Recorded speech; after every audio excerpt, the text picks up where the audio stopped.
This is Brad A. Milford with the Unlimited Business Wisdom Podcast, where, yes, business owners share their wisdom. It's short and to the point, to respect people's time.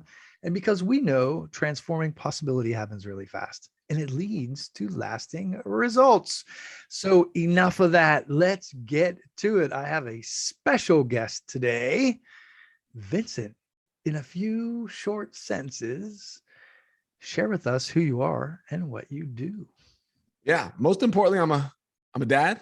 I'm a husband. I'm married almost 20 years now to my awesome wife, Elizabeth. We have 3 boys. We homeschool, and we do that because we want freedom, and we want to be able to raise our kids the way that we see the world going. And it gives us a lot of opportunity for travel, a lot of opportunity for lessons, and just connectedness so we can grow together.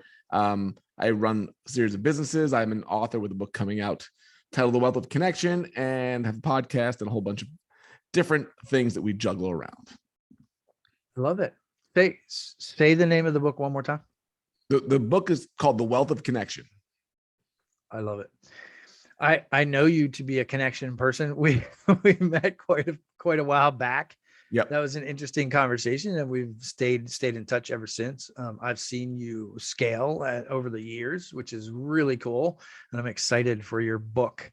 So we'll get to that more here shortly. Yeah. Definitely. But I also know you to be a freedom guy. So it's interesting. I know you walk the talk. And so not only I thought it was interesting that you mentioned freedom, but you're even doing that with your children, which is really cool. Yeah, it's like I see so many entrepreneurs that they preach it and they live it, yet they send their kids down the traditional path of, well, do what everybody else is doing. I'm like, well, you know what the problems are with doing that. You know how you have to fight to get out of that, to then build that as an adult. But yet, oh, kids, let's go through the same system that's going to put you on that path. And we were like, so when our kids were in 3rd grade and 1st grade, we realized very fast that we weren't living the life with them that we wanted. Like, because working from home, we would go to the park whenever we want, we would travel. And then all of a sudden there was this schedule and there was this homework and there was all this type of stuff. And they were getting tired and stressed out. Our relationship wasn't what we wanted it to be. And we had friends, the 𝐒𝐞𝐜𝐿𝐼𝐼𝐿𝐼 homeschooled. And we were like, what is that like? We thought it was just, crazy people that make their own clothes and, live in a weird house. Like, homeschooling to us was just kind of bizarre. It was taught to us. It was bizarre, odd people. And then I meet these people that are amazing and they're raising their kids wonderfully and have this time. And I'm like, I said to my wife, I said, what do you think? And it took us a couple of weeks and we're like, we're doing it. And we started homeschooling the following year. And then we started traveling for months at a time because we lived in Pennsylvania then. And we're like, we hate the winters. So we would leave for a month and then eventually 3 and 4 months and build businesses around that. So they get to see the way that we're living our life, the way we're building our businesses while teaching them. So each of our kids has their own business. And we told them from the very beginning, we're not giving you any money. As my dad said to me, so you're going to figure it out. And there's no allowances because you shouldn't be allowed to have something that you didn't earn. And so we kind of go against a lot of traditional stuff that even some family members push back against, but it works great for us. I love it. And it's so interesting. We didn't meet this way, but we happen to both be from Pittsburgh.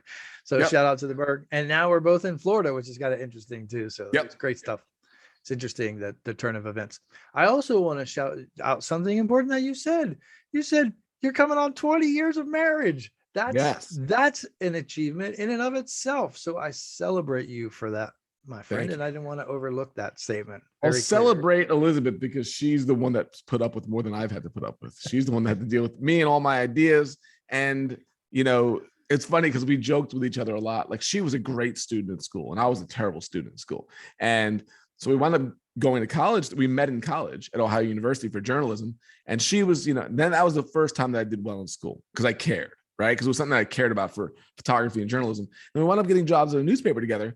And she would always make fun of me because of my school and my lack of schooling. And then one day I finally figured it out and she was giving me a hard time. And I said, you make fun of my grades and everything. I said, but we've got the same exact job. And she immediately was like, oh crap. Like, all of her hard work and great grades wound her up with the same job as somebody that barely graduated high school. So it was a joke because it was like my ambition and drive led to getting to a place where it didn't really matter what my grades were. It mattered what your connection and your skills and your talents are. It wasn't about how well you did on a test. And I think she's learned that. And now seeing this with our kids, life isn't about grades. That's not what makes you successful. And I think that's a challenging thing for so many people now because the school system really puts such an emphasis on that, and they have for so long. That's an important point. And people don't like talking about that, right? This is like one of those subjects that people don't want to talk about, right? People spend tons and tons and tons of money in the institutional schooling. But I personally have come to realize the same thing, and people either do or they don't, but that's grades don't equal success, do they? It's about the relationships. Well, it's the old joke, and I've done enough studying on this now to become kind of dangerous with it, where it's like there's the old saying that the A students now work for the C students, and the C students, then the D students are the ones that dedicate the buildings. And the way it goes, so like the C students are the ones that are building the businesses, and the A students, and people will push back against this, but every A student tells me the same thing. They're so good at following directions and not questioning and not even being curious because they want to get the grade. Whereas the C and D student is like, well, that doesn't make sense. Why are you doing that? And then the teachers go, well, stop being a troublemaker, go to the back of the class or go somewhere else. And we knew that we weren't dumb. I knew I wasn't dumb, but I knew in school that I didn't fit in. So all I needed to do was get out. I just need to get out and do my own thing, even as much as a struggle as it was. So to be able to think that way, and I think it's even worse now than it was back in the 90s. I think the system has really gotten harder on kids. And I think it's really important just to at least think about it, to wonder why you're doing this. I'm not saying do what we've done, but just at least wonder why you're doing what you're doing with your kids. Because this is what's more valuable than us, than our marriage, our kids. The business supports all this. This is not about me being some mogul where I'm known for business. I want to be known for my family. That speaks to me. That actually resonates deeply with me, as well as many entrepreneurs. I mean, frankly, I was told I had oppositional disorder and all these other kinds of things when I was young, right? But really, none of that was really the case, right? That whole institution, sit down, shut up, do your work, do it the way I tell you to do it, just didn't really work all that well for me. So and the people like you and I, ADD or ADHD, whatever you want to label it, we're not dumb. It's just that we were told that we were dumb. We were told we don't fit in. And then if you read John Taylor Gatto, which really blew our mind in terms of homeschooling, in terms of the school system, he was the New York City School Teacher of the Year for 3 years in a row. And he resigned at his third acceptance speech because he was like, the school system is training people to be confused, to be followers. And he laid it all out. And as soon as we listened to it, we realized that's exactly what's happening. And we were like, this is our opportunity to make a change, to do this. It was not easy. And we've had to give up a lot to do this. And a lot of people don't want to make that sacrifice. But what was amazing with it, with that sacrifice, allowed us to be more creative with our business, which instead of wasting time, we have to be really optimal with our time. And it's made everything better because of it. I love it. I love it. Sometimes you have to give up to go up. Said. That's right. So, that's right. I love it, Vincent. This is great. Question number 2. This is a fun one. What's the best thing about being in business? I probably already know your answer. I don't know. For me, it's one word, and I think it surprises people sometimes. It's options. For me, it's options, because I'm kind of a control freak in some ways, and I'm trying to relinquish some of that. But I didn't like following a schedule in school. I didn't like following a schedule with a job. I didn't want to wake up and do somebody else's schedule when I had to be there. You have to be here no matter what. Even in my own schedule, I don't have a Calendly link for that, because everybody's like, well, can you talk next Thursday at 11? I'm like, well, that means that I can't spend the day with my kids. I can't take them to the beach. So I don't, unless it's a podcast interview, I don't schedule anything out. If you want to talk, my whole thing is freedom. I'm open. Give me a buzz. We'll talk. But I'm not scheduling 2 weeks in advance and now missing out on whatever options go on there because there's something in the middle of my day. Having options for me has been the key, because if we can get up and travel, we can change. If we don't like the way something's going in our business, if you build financial and time freedom, you can change it. You can stop doing what you don't want to do. I love that flexibility, because so many people are stuck like, well, I've studied this for 15 years, so I have to keep doing it. So what? Are you not thinking of being a beginner at something so you can grow the next thing? So I always love being a beginner in something, because it means it means there's a good chance I could fail. And it means that I'm going to learn something. And I'm going to learn it quick. I don't ever want to be the expert that's not growing. And I think that's where a lot of people get in their careers. So the ability to change and write a book or do a podcast or travel for a speech, that's what's so exciting for me. And it gives me the time with my family whenever I want. So that word's the most important one for me. Love that. There's really a couple important points there. I mean, fail fast, falling forward. You've spoken to that a little bit, right? Yeah. And just, not being afraid. But the freedom aspect that you shared is quite different. Actually, I come from a little bit different as an integrator. I come from a little bit different perspective. So what you said actually kind of struck me, and I was like, oh. You caught me. And that's it's funny. Well, but I think that's why we're made this way. I am, what is it? The integrator and the visionary, right? I am, if I've never taken it, but I would guarantee that I'd be 98, 99% visionary. So that means you shouldn't feel the way that I do because you're wired a certain way. As the integrator, I can't relate to the integrator. I need the integrator, but I can't relate to the structure of it. Literally, I would just start sweating thinking about it. That's nerve-wracking to me. But what I want is I want to be able to sit at the pool or at the beach or wherever, and I want to think, and I want to have ideas, and I want to have conversations, and I don't want to be scheduled around. And all I need is that one idea at 3:50 in the afternoon to be able to say, here's what we're running with, and then we can structure it out. But we need integrators and we need visionaries. The world would be boring if we're all one or the other. 100%. And I love hearing what you're saying because it makes me a little batty. But that's the beauty. Which part? The stuff that I'm saying. Yeah. I mean, that's the beauty of diversity, and that's what makes the world go round. And so I love hearing what you're saying, even though it's stretching my comfort a little bit. Of course. This is the reason why we do these podcasts too. So I love it. Question number 3. This is a fun one. So this will be interesting coming from your perspective. We hear from other business owners, they're getting so much business that sometimes the chaos causes some overwhelm. Would you be willing to share your thoughts on that, Vincent? Yeah, absolutely. I mean, what did Oprah, what do they call it? The hug of death from Oprah. Have you ever heard of that? Mm-hmm. It's where, somebody goes on Oprah and they have a product and then she endorses it and she gives them that hug, and it's the hug of death because they weren't prepared for it. The systems weren't in place. Everything wasn't in place. And what was a great thing turns out to be an absolute disaster and a nightmare because they can't keep up with it. I think so many times people want to get too big too fast. And I think that some people will push back against that, but I'm a brick by brick type of guy. So you've got to have your levers and you've got to have your, what are the fuses where it's like, what your levels are and what you can take. So the idea, like, keep building it. I don't really deal with the too much too fast because I don't allow that thing to get filled up too much. We're going to keep building it along, slow and steady. I am so the tortoise in the hare. I am the tortoise on that. And I think that drives some people crazy because they want to scale, and bigger is everything. And I've just met with way too many people who, when they get to a certain level, they go, bigger is not always better. Bigger often is a lot more stressful. It's a lot more people on your team. It's a lot more levels to it that you might not want to do. And what happens a lot, and Seth Godin talked about this, which was management debt. And I don't have very much management debt because I'm kind of a freelancer in a lot of ways. I'm kind of a solopreneur.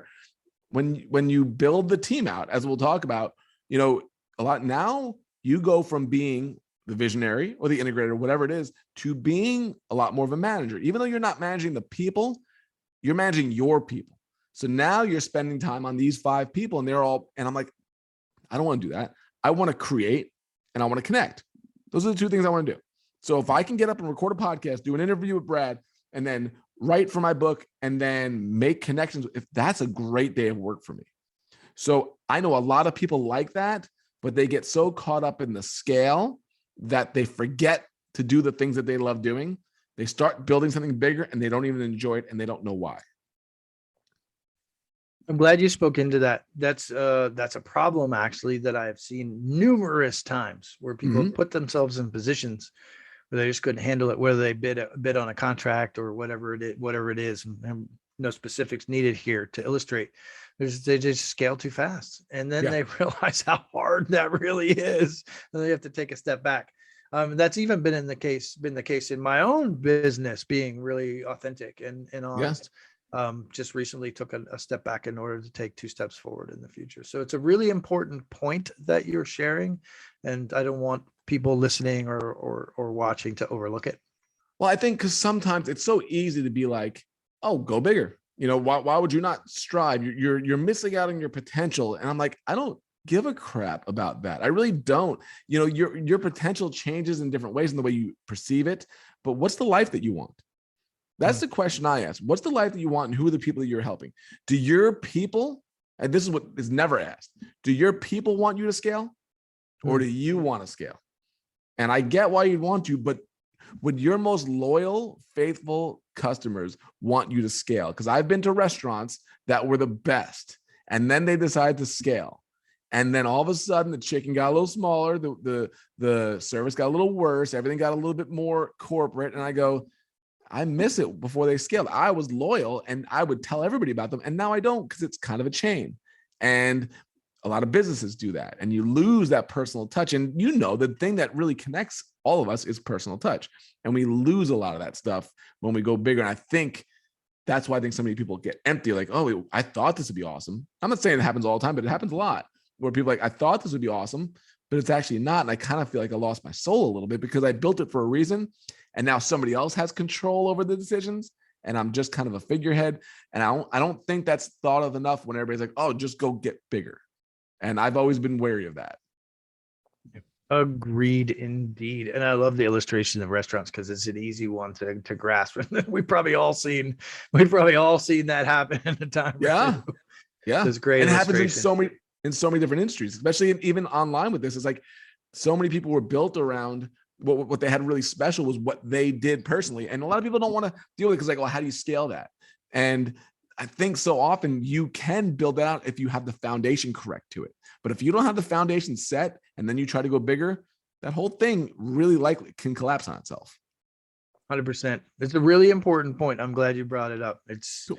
That there's a lot of houses of cards out there. I know you know it, and we see it. No, we definitely share that in common without question.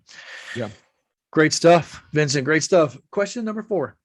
What other successful business owners, like yourself, of course, should be on the Unlimited Wisdom podcast?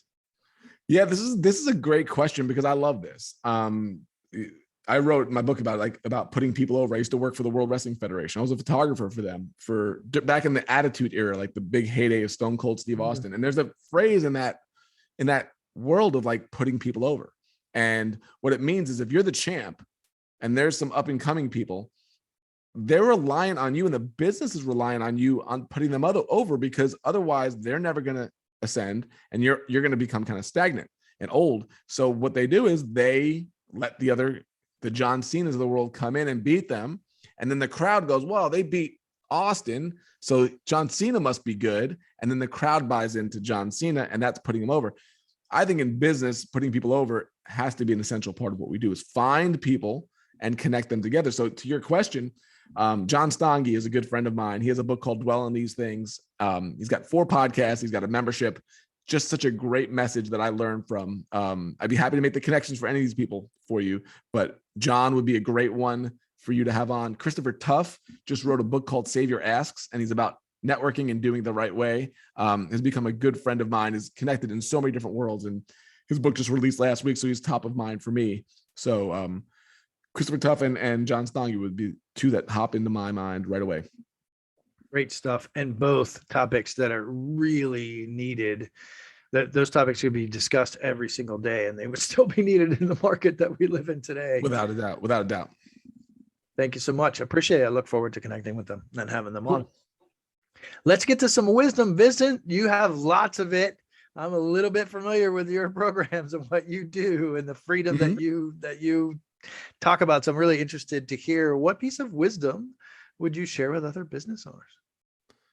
This is a hard one because it's like, that's one piece. It's kind of like, what do you want to be remembered for? It's like, whoa, there's this and there's that. I really think that we have a lot of phoniness that goes on in the business world. There's a lot of pretending. There's a lot of, because if you're on social media or you're on your own, you can't look bad, because if you look bad, then clients aren't going to come to you. So we always have to pretend like things are going great. And we also have a hard time giving other people honest opinions. I truly believe that. It's like, but that doesn't benefit anybody. And I wrote about this, about being generous with your honesty. And I think this is really hard because people are afraid to lose friendships. They're afraid to lose trust. And they're like, oh no, that's great. It's like, your significant other comes in the room like, does this dress make me look fat? And it's like, no, of course, like, right, that whole thing, because you're so afraid if it does to give an honest answer. But for this type of thing, I found that the closest relationships that I've developed over time, the ones that have withstood the storm, are ones where both of us are willing to accept somebody being honest with me. And I give an example of when I was a photographer starting out. There was a guy named Joe Elbert. He was the editor from the Washington Post, which was at that point the best newspaper to work for. That was the journalist's dream. And he was at a conference and he was giving portfolio critiques. And that's worth its weight in gold to have something like that look through your portfolio. And everybody was scared to go to him because they knew he was going to tear him apart. And I saw 3 people not even do it. I'm like, you're serious? Like, you're going to school for this. You have a chance to be edited by one of the best, and you're going to back away from it.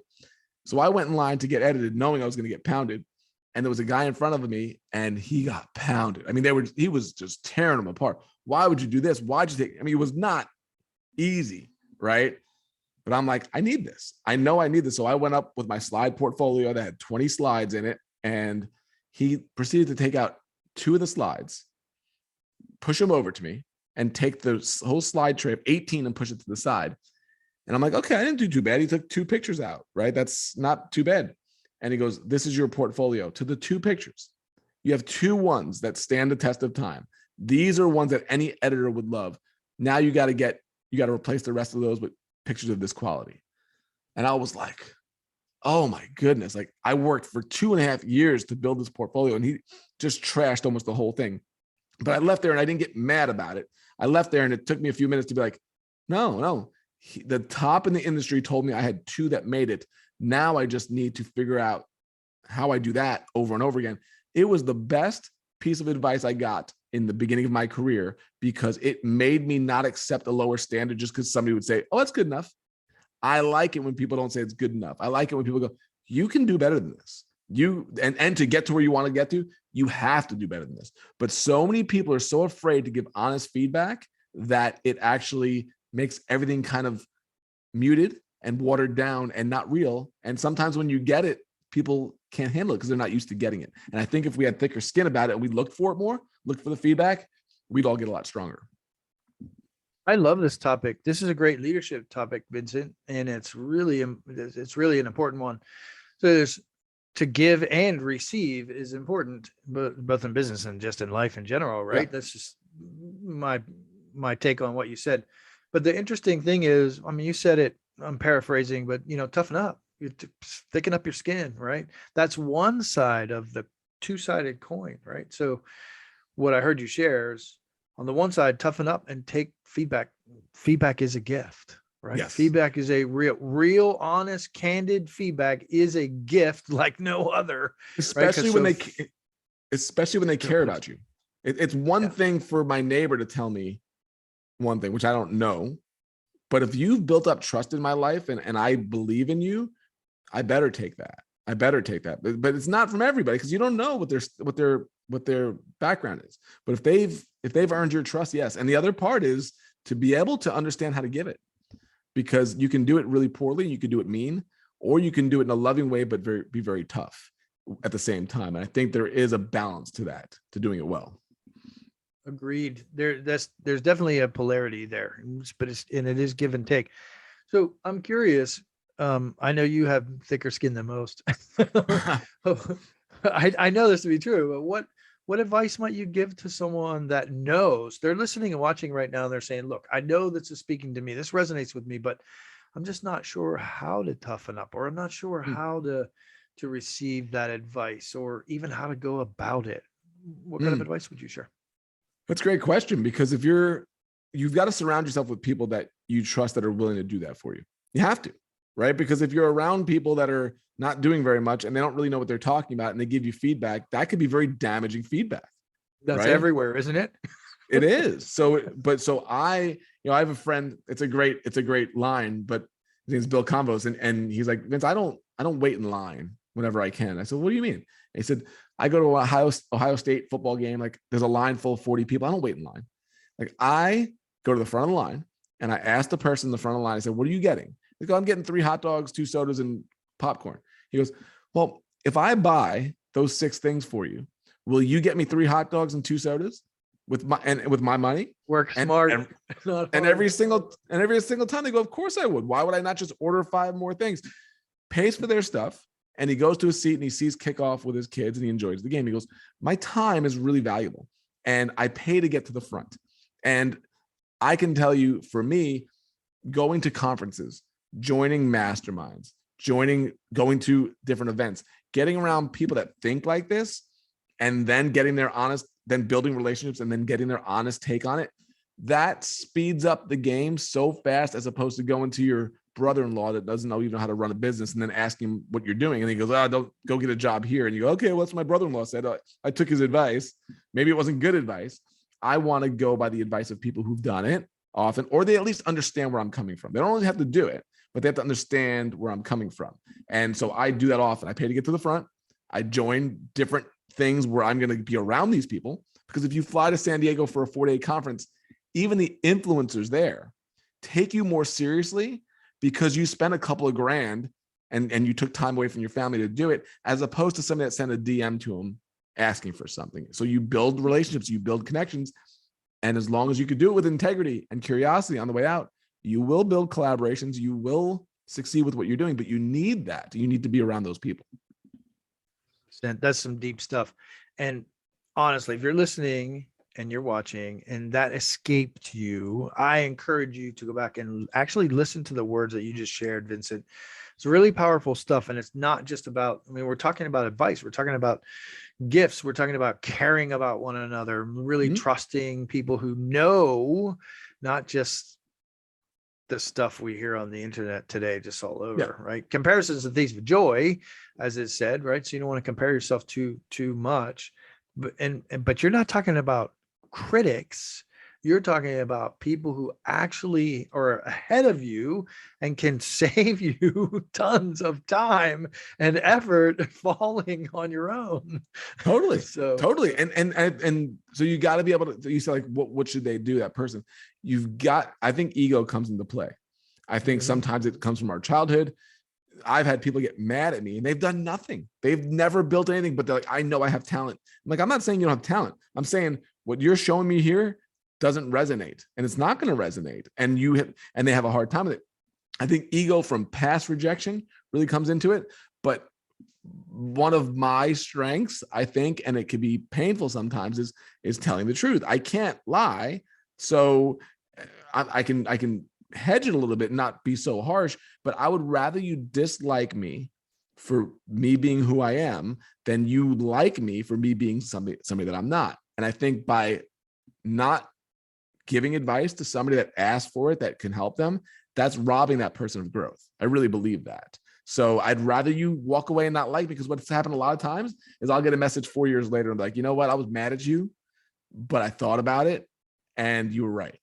And I did it and this happened. And I'm like, that's cool. That's cool. I don't mind you being mad at me, but I can't be disingenuous about it. I love this conversation for multiple reasons. I know this to be true about you. We had this very thinking thing happen between us.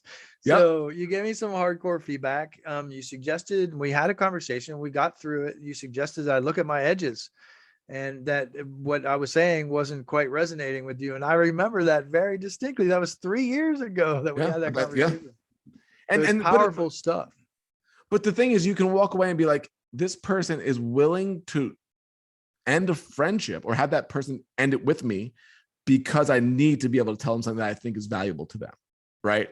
And hopefully the person leaves and goes, maybe he was a little bit of a jerk to me, but he had integrity when he did it. And that's way more important. And I just, I've always valued, if you care about me, I've always valued honest feedback. And I don't call it even critique or criticism, because criticism is almost just like tearing you down. Feedback is, hey, you need a breath mint and you're about to go into an event, and hey, take the breath mint. I've learned this. Anytime anybody offers you a breath mint, take it. Don't argue with them about that. Just take the breath mint and put it in. That's one of those type of things. This is great. You're dropping those little nuggets that aren't even related to business, and I love it. It's so true. It's funny, but it's true. Hey, like, take the hint. Yeah. No, this is great, Vincent, and it's really honest. It's honest stuff, and it's a simple topic, but it really runs deep with a lot of us. So I'm glad you're sharing this. It's really important stuff. We've got to be able to take it. Good. I think a lot of us have been lied to a lot along the way. And we see people that are in it for whatever motives they have and whatever reason. They'll tell you this. And then, I've been in the professional world of like sports and celebrity in some ways in terms of photography. And I've seen it. I've seen the smiling and compliments, and they turn their back and it's just insults. I've seen the backbiting and the two-facedness. And it's like, I don't care about the success that you think I have, but I do care that when you turn around that you know that I was truthful with you. And has that cost me business? Oh, of course it has. Do I care? I do not care, because you wind up working with the people you want to work with, and you wind up having the people around you that can take it. And then you can ask them for feedback, and they will ask you for feedback. And then you grow stronger together, as opposed to a bunch of things like, oh, just tell me what I need to hear and I'll be happy with it. I think you touched on a really important point there. There's a lot, and the way you said it was very truthful and honest, whether people like it or they like hearing it or they don't. People have been lied to for a long time. And there's a lot of people pleasing out there, and relationships in and of themselves. A lot of us have grown up under the understanding that we know intuitively people are just going to tell us what we want to hear. And friends do that all too often, let alone business. When we speak about business, there's a lot of toxic environments out there because you just don't get real feedback. Look, your work sucks. Sorry, man. But I need you to resubmit. It sucks right now. Here's what I don't like about it. Here's what I do like about it. But the question is and I don't know if it comes from school or whatever, but when did we get the impression that everything we do is great? And when did we get the impression that if somebody tells us it needs to be better, that's a bad thing? Why wouldn't you want to get better? I've never understood. Why would you not want to get better? Is it laziness? Like, no, I already did the work, so don't tell me anymore. But if it doesn't, we had a situation in photography where I had a friend that was doing a critique, and I was doing a critique for him, just like Joe Elbert did for me, because I learned, and I was really tough with him because I wanted him to succeed. And he's explaining to me what's in the picture. You don't understand. It was snowing that day. I'm like, you can tell me everything you want to tell me. I'm looking at the picture and I don't feel it. It's not being felt. So it obviously didn't convey. So you have everything in your mind about why it's good. But if it doesn't translate to that image or to that page or to that book, you can tell yourself all the lies you want to tell yourself. If it doesn't resonate with the audience, it's not going to resonate. And you're going to be really disappointed when you put it out there and it doesn't resonate. And you're going to wish that you got tougher feedback earlier so you don't have to start all over again. So powerful, Vincent. I'm glad. This is a great topic, and I'm glad you brought it up. And again, if you're listening or watching and you're like, there's truth in that. Well, I got to listen to this. I suggest you do, and begin to surround yourself with people who are going to give you real, honest feedback. They're not going to tear you down. No, they're going to be honest with you. And if not, then now you know who to reach out to. Yeah, exactly. Look, I know you and I can talk business all day long, every day, but we also have to get to some stuff, right? You have some schooling to get to and some other things. So I appreciate that. I know that, well, I don't like to make assumptions, but I know this about you. You're about freedom, right? So we work to live, not live to work. And you've already spoken into it already a little bit. I always ask the question, because we work to live, what's the most fun vacation you ever have had? I know you've traveled quite a bit. So yeah, we've been fortunate to blend. And I know you want it to be just not business. But so many of the great trips we've had have been a blend. And because Dan Miller taught me this, is like, you don't know when I'm working or when I'm playing. Like when I went to shoot the Super Bowl in New Orleans for 5 days with my wife, we were just about to be married. We worked that together. Was I working or was I playing? Because it seems like being on the field of the Super Bowl and hanging out in New Orleans during Mardi Gras and the Super Bowl on Bourbon Street didn't sound like that much work. Now I was working, but it was a lot of fun, right? So we blended it. I think the best for me all around was when our first book was launched, Freelance to Freedom. We decided, my wife and I, that I decided I'm not going to do a book signing thing. Like, I'm not a big name author. I'm not going to try to go to Barnes and Noble and convince people to buy a book and have me sign it and look like a big deal. It wasn't a big deal. So what we decided to do was, let's go on a road trip as a family so we could do this together. And we decided to do a 3-month road trip across the country from Pittsburgh to California. And we were going to stop and we were going to give the book to as many of the people that helped us with the book and the message as possible. So it was 3 months and we went to 23 different states. I got to hand the book to Dave Ramsey. I got to hand the book to Dan Miller, to Seth Godin, John Lee Dumas, Pat Flynn, tons of friends along the way that we got to stop for dinner and drinks, and the kids got to meet everybody. And we still talk about that trip, you know, to be able to spend a month in Oceanside, California, and then go to San Francisco and meet friends up there, and then spend a week in Utah, and then go hiking and do all the things, be on the beach and be in the mountains and just go see the country together, while doing a pretty cool thing for business in the book. To me, nothing got lost, because it wasn't like, oh, I took all this time off and nothing got accomplished work-wise. A ton got accomplished work-wise, but it really didn't feel like work. And we look back in those pictures and we go, especially now, our kids are 16, 14, and 10. This time goes by really fast. And this was something that we really wanted to do. And if we wouldn't have done it, I would have been like, what was kind of the point of doing all this if that's really what we wanted, we didn't do it. So we've done 4, multiple month road trips, 5 multiple month road trips around the country. And now that they're getting older and getting settled in here with the church, we're not doing it as much. And I'm just so thankful that we did it while we could. Love it. I love that answer. Hybrid, business, pleasure, don't know the difference. I mean, who wouldn't love that answer? I love it. So that goes back to the first thing, which is options. That gives us options, And if I want to go and work for 3 hours, Elizabeth's going to take the kids to the pool or go to some museum and I get some work done. So why not? I love it. Look, I want to ask you about, because I know you can be humble. We can all be humble at times, but you have some really cool initiatives. You have some really cool programs. You've got books. I mean, you got a book coming out. So would you be willing to just honestly speak into what do you got going on? What are you working on? I know some of what you accomplished. Just speak into you, Vincent. Yeah, sure. I appreciate it. It's a handful of things, right? I have a daily podcast. So I know a big thing about podcasts is a lot of times, like, people can't retain as much. Like, it's a lot of time to dedicate. So I'm going to do a short daily podcast, 5 to 7 minutes, 5 to 8 minutes. There's no intro, there's no outro, there's no music. It's right to the point, just like this, right to the point, quick hits, learn something, be better than yesterday. So it's called the Total Life Freedom Podcast. If anyone want to check it out, I would love it. We have a mastermind membership community for entrepreneurs called Total Life Freedom Community. And it is just like-minded, generous, driven entrepreneurs that get it. And that's kind of a catchphrase we use, entrepreneurs who get it, because my brother-in-law wouldn't understand. And a lot of people's brother-in-laws or moms wouldn't understand. Entrepreneurs deal with their own separate set of problems. It's very lonely sometimes, especially the solopreneur. We don't realize that. We go into it thinking it's the dream. And then we go, I got nobody to bounce ideas off of. I got nobody to collaborate with. I have nobody that really gets what my problems are. And then when you can get a group of 100, 120 people that get it and you can collaborate with, that's the community that I couldn't find. And so I decided to build it. That's kind of who I am. If I can't find it, I'm going to build it.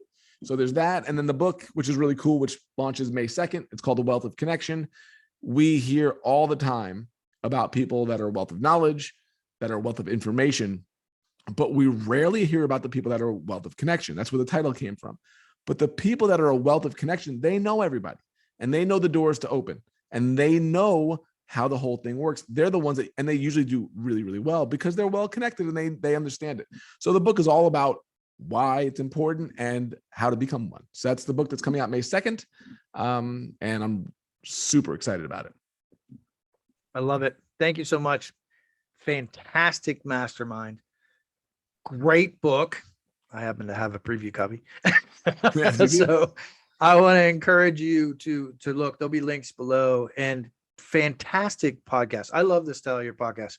You nailed it. Like quick hits, powerful stuff. And it just gives you something to think about. And it's so short that anybody can do it. Yeah, So exactly. Yeah, exactly. great stuff. There'll be links to all of that below. I encourage you, I highly endorse Vincent personally, and I highly encourage you to check out those links. So if somebody wants to actually reach out to them when they see this and they hear this, now Yeah. some people do their due diligence, but what is the best way of all of those to reach out to you, Vincent? Yeah, two things. If they want to find out what we do, go to the website, totallifefreedom.com. If they want to reach out to me personally, send me an email, Vincent@totallifefreedom.com. I read all of them. I respond to all of them. That's the power of connection. The power of connection. You definitely walk the talk, my friend. Thank you so much. I know that you took a chunk out of your day to be here to serve, and I love that, and I celebrate you for that. So thanks for being on. My pleasure. Mine too, my privilege. This is Brad A. Milford with the Unlimited Business Wisdom Podcast, where this is fun. Business owners making 5, 6, 7, 8, 9, 10, 11, 12. Look, you hear a lot of talk about all those figures on the internet, but it's about the money and the freedom, but it's also about sharing their wisdom to create a global impact to make the world a better place. And lately I've been saying, because it's important to know, there's unity in community. Get connected, my friends. Thanks for joining us.